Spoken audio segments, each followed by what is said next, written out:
আসসালামু আলাইকুম।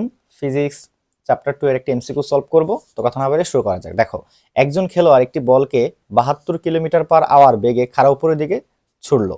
ছুড়লে বলটার সর্বোচ্চ উচ্চতা সর্বোচ্চ কত উপরে উঠবে, অথবা বলটির বিচরণকাল। দুইভাবে প্রশ্ন চাইতে পারে।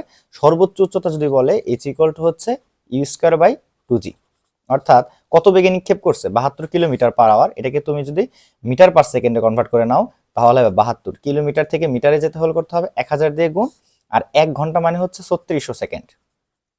ঠিক আছে, তাহলে তুমি এখানে ক্যালকুলেশন করবা। আলটিমেটলি মেবি এটা 20 আসবে, 20 মিটার পার সেকেন্ড।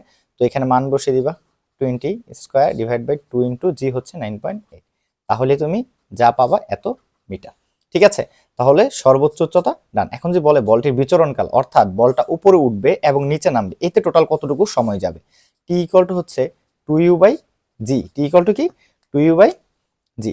দেখো, তাহলে 2u এর মান তুমি কত পেয়েছো 20, আর জি হচ্ছে 9.8, যেটা পাবা এত সেকেন্ড।